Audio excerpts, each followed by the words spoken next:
Hello guys, स्वागत है आप सभी का अपने YouTube channel Saurabh sir mathematics में। यहाँ बात करने वाले हैं ज्योग्राफी की जो टॉप मोस्ट 20 क्वेश्चंस की सीरीज चल रही है। यह आपका पांचवा वीडियो रहेगा जिसमें कि 20 क्वेश्चंस को कवर कराया जाएगा। पहले आपको इसमें 20 क्वेश्चंस के ऑप्शंस को आपको समय दिया जाएगा, फिर उसके बाद में उन्हीं 20 क्वेश्चंस का रिविजन फटाफट अंदाज में कराया जाएगा। तो दोस्तों स्टार्ट करते हैं वीडियो को। क्वेश्चन नंबर 1 है, भारत में सर्वाधिक तेंदुपत्ते का संग्रहण करने वाला राज्य कौन सा है? तो यहाँ पर ऑप्शन है राजस्थान, गुजरात, महाराष्ट्र और मध्य प्रदेश। चार ऑप्शंस में से आपको करेक्ट आंसर चूज करना है, तो इसका करेक्ट आंसर हो जाएगा मध्य प्रदेश। भारत में सर्वाधिक तेंदुपत्ते का संग्रहण करने वाला राज्य है। अगला प्रश्न आता है, निम्न में से कौन सी धातु का उत्पादन करने वाला एकमात्र राज्य मध्य प्रदेश है? तो ऑप्शन है हीरा, चांदी, अभ्रक और टिन। आपका यहाँ पर करेक्ट आंसर कौन सा है आपको चूज करना है, तो यहाँ पर हीरे का उत्पादन सर्वाधिक या मध्य प्रदेश राज्य में किया जाता है। नेक्स्ट है, निम्न में से किस वृक्ष में से सुगंधित रेजिन निकाला जाता है? ऑप्शंस हैं सागौन, साल, कोसा और हर्रा। चार ऑप्शंस में से आपको एक करेक्ट आंसर चुनना है, तो इसका ऑप्शन सही हो जाएगा साल। साल वृक्ष से सुगंधित रेजिन निकाला जाता है। अगला प्रश्न आता है, किस नदी पर कंपिल धारा तथा दुग्ध धारा जलप्रपात स्थित हैं? कंपिल धारा और दुग्ध धारा जलप्रपात स्थित हैं। ऑप्शंस हैं ताप्ती नदी, इंद्रावती नदी, नर्मदा नदी और सोन नदी। चार ऑप्शंस में से आपको एक ऑप्शन करेक्ट चूज करना है, तो इसका करेक्ट आंसर है नर्मदा नदी। नर्मदा नदी पर कपिल धारा और दुग्ध धारा जलप्रपात स्थित हैं। नेक्स्ट आता है, केरल के मोनोजाइट रेतों में कौन सी सामग्री पाई जाती है? जो मोनोजाइट के रेतों होते हैं उनमें कौन सी सामग्री पाई जाती है? ऑप्शंस हैं तेल, कोयला, थोरियम और यूरेनियम। करेक्ट आंसर आपको चूज करना है 5 नंबर का। तो 5 नंबर का मैं आपको करेक्ट आंसर बताने वाला हूं, तो थोरियम। मोनोजाइट रेतों में थोरियम सामग्री पाई जाती है। नेक्स्ट आता है, तमिलनाडु के सर्वाधिक महत्वपूर्ण एवं लाभदायक नदियों में से कौन सी नदी शामिल नहीं है? ये आपको बताना है। यहाँ करेक्ट आंसर आपको देखने से पहले क्वेश्चन को सही से पढ़ना है कि शामिल नहीं है। तमिलनाडु के सर्वाधिक महत्वपूर्ण तथा लाभदायक नदियों में कौन सी शामिल नहीं है? ऑप्शंस दे रखे हैं पालेरू, पेन्नार, पोनैयार और ताम्रपड़ी। ताम्रपर्णी यहाँ पर चार ऑप्शंस दे रखे हैं, तो करेक्ट आंसर आपको इसका चूज करना है। तो करेक्ट आंसर मैं आपको बताने वाला हूँ, पेन्नार जो नदी है वो तमिलनाडु के सर्वाधिक महत्वपूर्ण एवं लाभदायक नदियों में से नहीं है। नेक्स्ट आता है, पेरियार अभ्यारण्य दक्षिण भारत के किस राज्य में स्थित है? ऑप्शंस हैं तमिलनाडु, आंध्र प्रदेश, केरल और कर्नाटक। यहाँ करेक्ट आंसर आपको चूज करना है। करेक्ट आंसर चूज करिए, उसके बाद कमेंट करिए और मैं आपको इसका करेक्ट आंसर बताने वाला हूँ। तो केरल राज्य में पेरियार अभ्यारण्य दक्षिण भारत में केरल राज्य में स्थित है। नेक्स्ट आता है, नोएल एवं अमरावती किसकी सहायक नदियां हैं? जो नोएल और अमरावती सहायक नदियां हैं, ऑप्शन है पेन्नार, कावेरी, गोदावरी और वैगाई। चार ऑप्शंस हैं, तो यहाँ करेक्ट आंसर आपका हो जाएगा पेन्नार नदी की सहायक नदियां हैं नोएल और अमरावती। नेक्स्ट आता है, पवन की दिशा के समकोण पर बनने वाला बालुका स्तूप का कहा जाता है? बालू का जो स्तूप होता है उसको क्या कहा जाता है? ऑप्शंस दे रखे हैं अवरोधी, स्क्रव कापीस, अनुप्रस्थ और तार। तो यहाँ पर आपका करेक्ट आंसर हो जाएगा अनुप्रस्थ। पवन की दिशा में समकोण पर बनने वाला बालू का स्तूप को अनुप्रस्थ स्तूप कहा जाता है। नेक्स्ट आता है क्वेश्चन नंबर 10, भारत का सबसे ऊंचा दर्रा कौन सा है? ऑप्शंस हैं सिपकीला दर्रा, लिपुलेख दर्रा, नाथुला दर्रा और काराकोरम दर्रा। यहाँ करेक्ट आंसर आपसे उम्मीद है कि बता पाएंगे। इसका करेक्ट आंसर है काराकोरम दर्रा। नेक्स्ट आता है, दक्षिण भारत के पठार का ढलान किस ओर है? तो ऑप्शंस देख लेते हैं पश्चिम से पूर्व की ओर, पूर्व से पश्चिम की ओर। यह गुम्मद जैसा है जिसकी ढलान चारों ओर है। आधे भाग की ढलान उत्तर की ओर और आधे भाग की ढलान दक्षिण की ओर। एक बार फिर पढ़ लीजिए, दक्षिण के पठार का ढलान किस ओर है?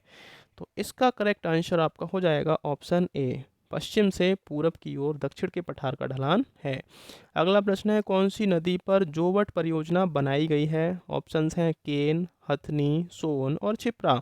चार ऑप्शंस में से आपको एकदम करेक्ट आंसर बताना है कौन सी नदी पर जोवट परियोजना बनाई गई है। यहाँ करेक्ट आंसर आपका हो जाएगा हथनी नदी पर जोवट परियोजना का निर्माण हुआ है। नेक्स्ट आता है, निम्नलिखित में कौन सा एक लैगून नहीं है? ऑप्शंस दे रखे हैं चिल्का झील, अष्टमुदी झील, पेरियार झील और पुलिकट झील। इसमें बताना है आपको लैगून नहीं है, कौन सी झील लैगून झील नहीं है। तो इसका करेक्ट आंसर हो जाएगा ऑप्शन 2, ये आपका अष्टमुदी झील लैगून झील नहीं है। नेक्स्ट आता है निम्नलिखित में से जल में किसकी अधिकता से मिट्टी क्षारीय हो जाती है। ऑप्शंस दे रखे हैं गंधक, कैल्शियम, मैग्नीशियम और sodium. Magnesium chloride, calcium chloride, sodium carbonate और गंधक अम्ल। 4 ऑप्शंस में से आपको करेक्ट आंसर चूज करना है। तो सोडियम कार्बोनेट की अधिकता से मिट्टी क्षारीय हो जाती है। अगला प्रश्न है मृदा की उर्वरा शक्ति को बनाए रखने के लिए कौन सी खाद प्रयुक्त की जाती है। उर्वरा शक्ति को बनाए रखने के लिए कौन सी खाद प्रयुक्त की जाती है। ऑप्शंस दे रखे हैं, देख लेते हैं। यूरिया, अमोनियम सल्फेट, गोबर व हरी खाद और इनमें से कोई नहीं। तो कौन सी खाद का प्रयोग किया जाता है उर्वरा शक्ति को बढ़ाने के लिए। तो गोबर व हरी खाद का प्रयोग किया जाता है। नेक्स्ट आता है निम्न में से मिट्टी अपरदन के प्रकार हैं। मिट्टी अपरदन बोला जाए तो मिट्टी का कट के एक स्थान से दूसरे स्थान पर पहुंचना। तो ऑप्शंस हैं वायु द्वारा अपरदन, नालीनुमा अपरदन, धरातलीय अपरदन और उपर्युक्त सभी। आपको कौन सा ऑप्शन इसमें करेक्ट लग रहा है कि मिट्टी कैसे कट सकती है, कैसे अपरदन हो सकता है, तो आप कमेंट कीजिए जल्दी फटाफट से। तो यहाँ आपका करेक्ट आंसर हो जाएगा ऑप्शन नंबर 4। वायु द्वारा अपरदन होता है, नालीनुमा अपरदन होता है, धरातलीय अपरदन होता है, तीनों तरह से अपरदन मिट्टी का होता है। नेक्स्ट आता है निम्न इनमें से कौन सा तापी परियोजना का हिस्सा नहीं है। तापी परियोजना ऑप्शंस हैं Turkmenistan, Iran, Bharat, Pakistan. Correct answer आपको चूज करना है। तो इसका करेक्ट आंसर है ईरान। ईरान जो है तापी परियोजना का हिस्सा नहीं है। नेक्स्ट आता है निम्नलिखित राज्यों में से किसका क्षेत्रफल सबसे कम है। तमिलनाडु, राजस्थान, गुजरात और कर्नाटक। इन राज्यों में से किसका क्षेत्रफल सबसे कम है, ये पूछ लिया गया है। तो इनके क्षेत्रफल भी आपको याद रखने हैं।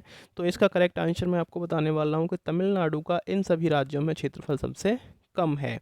अगला प्रश्न आता है, जाइएगा नहीं, मैं इन्हीं क्वेश्चंस का आपको एक बार से फिर से रिवीजन कराने वाला हूं, जिससे कि आपको ये डेफिनेट याद हो जाएंगे, जो कि परीक्षा में आने पर आप बिल्कुल नहीं भूलोगे। नेक्स्ट आता है, जनसंख्या की दृष्टि से सबसे बड़ा देश कौन सा है। भारत, मलेशिया, चीन और सऊदी अरब। इसका आंसर तो आपको ऑब्वियसली पता होना चाहिए कि जनसंख्या की दृष्टि से सबसे बड़ा देश कौन सा है, वह है चीन। नेक्स्ट आता है, चक्रवात नीलोफर किस समुद्र से उत्पन्न हुआ। तो चक्रवात नीलोफर ऑप्शंस दे रखे हैं बंगाल की खाड़ी, अरब सागर, दक्षिण चीन सागर, प्रशांत महासागर। इन 4 में से किस समुद्र से उत्पन्न हुआ था। तो इसका करेक्ट आंसर है अरब सागर से चक्रवात नीलोफर समुद्र में उत्पन्न हुआ था। तो दोस्तों इनका आप रिवीजन कराने वाले हैं, कहीं जाइए। तो यहाँ पर हमारे क्वेश्चंस स्टार्ट होते हैं रिवीजन के लिए। भारत में सर्वाधिक तेंदुपत्ते का संग्रह किस राज्य से किया जाता है। तो यहाँ पर मध्य प्रदेश राज्य से किया जाता है। अगला प्रश्न आपका आता है, निम्नलिखित में से कौन सी धातु का उत्पादन करने में एकमात्र राज्य मध्य प्रदेश सबसे आगे है। तो यहाँ पर है आपका हीरा। हीरा का उत्पादन करने में मध्य प्रदेश राज्य सबसे आगे है। नेक्स्ट आता है आपका तीसरा क्वेश्चन है, निम्नलिखित में से वृक्ष के से सुसंगित रेजिन निकाला जाता है। तो वह साल के वृक्ष से रेजिन निकाला जाता है। अगला प्रश्न आता है, किस नदी पर कपिल धारा और दुग्ध धारा जलप्रपात स्थित हैं। तो नर्मदा नदी पर कपिल धारा और दुग्ध धारा जलप्रपात स्थित हैं। नेक्स्ट आता है, केरल के मोनोजाइट रेतों में कौन सी सामग्री पाई जाती है। तो यहाँ पर थोरियम सामग्री केरल के मोनोजाइट रेतों में पाई जाती है। नेक्स्ट आता है क्वेश्चन नंबर 6 है, तमिलनाडु के सर्वाधिक महत्वपूर्ण एवं लाभदायक नदियों में कौन सी नदी शामिल नहीं है। तो यहाँ पर आपसे फिर पूछा गया है कौन सी नदी शामिल नहीं है। तो यहाँ पर पेन्नार नदी शामिल आपकी नहीं है। ऑप्शन 2 आपका यहाँ पर करेक्ट हो जाएगा, ऑप्शन 2। नेक्स्ट आता है, पेरियार अभ्यारण्य दक्षिण भारत के किस राज्य में स्थित है। तो इसका आंसर सही हो जाएगा आपका केरल राज्य में स्थित है। नेक्स्ट आता है, नोएल और अमरावती किसकी सहायक नदियां हैं। तो नोएल और अमरावती आपकी जो सहायक नदियां हैं वह पेन्नार नदी की सहायक नदियां हैं। नेक्स्ट आता है, पवन की दिशा के समकोण पर बनने वाले बालू का स्तूप को कहा जाता है। तो अनुप्रस्थ स्तूप कहा जाता है। नेक्स्ट आता है, भारत का सबसे ऊंचा दर्रा कौन सा है। तो भारत का सबसे ऊंचा जो दर्रा है ये काराकोरम दर्रा सबसे ऊंचा दर्रा है। अगला प्रश्न है, दक्षिण के पठार का ढलान किस ओर है। तो पश्चिम से पूरब की ओर दक्षिण के पठार का ढलान है। नेक्स्ट क्वेश्चन है, कौन सी नदी पर जावेट परियोजना बनाई गई है। तो ये जो जावेट परियोजना बनाई गई है वह हथनी नदी पर बनाई गई है। नेक्स्ट आता है, निम्नलिखित में से कौन सा एक लैगून नहीं है। तो अष्टमुदी झील आपका एक लैगून नहीं है। अगला प्रश्न है, निम्न में से जल में किसकी अधिकता से मिट्टी क्षारीय होती है। तो सोडियम कार्बोनेट की अधिकता से मिट्टी क्षारीय होती है। नेक्स्ट आता है मृदा की उर्वरा शक्ति को बनाए रखने के लिए कौन सी खाद प्रयुक्त की जाती है? तो हरी और गोबर की खाद को प्रयोग में लाया जाता है। अगला प्रश्न है निम्न में से मिट्टी अपरदन के प्रकार हैं? तो उपर्युक्त सभी वायु द्वारा, नालीनुमा अपरदन और धरातलीय अपरदन, तीनों तरह से मिट्टी अपरदन होता है। नेक्स्ट आता है इनमें से कौन सा तापी परियोजना का हिस्सा नहीं है? तो यहाँ पर ईरान जो है तापी परियोजना का हिस्सा नहीं है। निम्नलिखित राज्यों में से किसका क्षेत्रफल सबसे कम है? तो यहाँ पर आपका क्षेत्रफल तमिलनाडु राज्य का सबसे कम है, राजस्थान, गुजरात और कर्नाटक से। नेक्स्ट आता है जनसंख्या की दृष्टि से भारत सबसे बड़ा देश कौन सा है? तो वह चीन आपका सबसे बड़ा देश है। अगला प्रश्न है चक्रवात नीलोफर किस समुद्र से उत्पन्न हुआ था? तो यह अरब सागर से उत्पन्न हुआ था। तो दोस्तों यह थे टॉप 20 क्वेश्चंस, जो कि यदि बहुत ही महत्वपूर्ण थे। यदि वीडियो अच्छा लगा हो तो लाइक करें, शेयर करें, कमेंट करें। चैनल पर पहली बार विजिट कर रहे हैं तो चैनल को सब्सक्राइब कर लें और पास में बेल आइकन को जरूर दबाएं, जिससे कि आपको आने वाली वीडियो का नोटिफिकेशन सबसे पहले मिल सके। इसी तरह के और वीडियोज पाने के लिए बेल आइकन को जरूर दबा लीजिए चैनल को सब्सक्राइब करने के बाद। इसके पीडीएफ पाने के लिए हमारे टेलीग्राम चैनल से आप जुड़ सकते हैं, जो कि डिस्क्रिप्शन बॉक्स में उसका लिंक दे रखा है। तो दोस्तों मिलते हैं एक बार फिर नेक्स्ट वीडियो में, तब तक के लिए नमस्कार, टाटा, बाय बाय।